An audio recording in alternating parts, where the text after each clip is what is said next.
Hello mga Frenny! Magandang araw po sa ating lahat. Halikayo sa araw na ito, ipapasilip ko sa inyo ang aming simpleng tirahan. Pagpasensyaan nyo na mga Frenny, medyo bulol lang po. Mga Frenny, akala nyo kulungan no? Gate po namin yan. Meet my new friend. Paki-comment down below na lang po kung anong klaseng halaman ito. Ang aming maliit na shoe rack.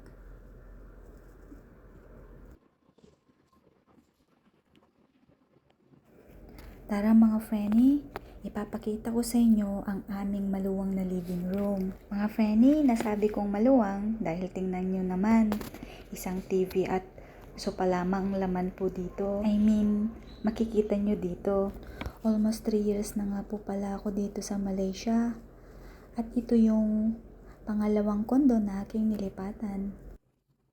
Kung ikukumpara ko ito sa dati kong kondo, ito po ay malayong mas maluwang at mas malaki. So, tingnan nyo naman ang aming dining area.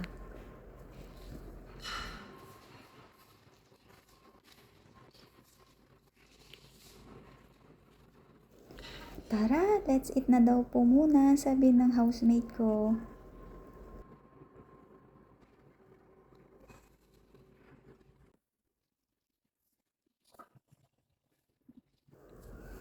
Kung makikita nyo mga Frenny, karugtong ng aming living room ay ang aming balcony.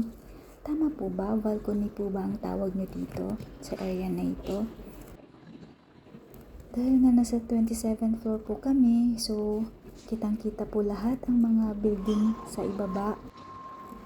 Kung mapapansin nyo din po, abot tanaw din po ang dagat. Ayun o, yun po yung second bridge na papuntang mainland. O di po ba? Napakagandang tanawin. Halikayo, ipapasilip ko naman sa inyo ang aking munting silid tulugan. Ito yung first room. At ito naman, ang pintuan ng master's room. At ito naman ang third room. Or, ang sabi nila, pink room daw ito mga Frenny dahil ura nito ay pink. Pati ang bedsheet ko ay pink. Kung makikita nyo, napakasimple lang ang kwartong ito. Isang single bed. At ito naman ang aking working area. At dahil nasabi ko nga sa inyo mga Frenny, nasa 27th floor po kami. Same sa balcony.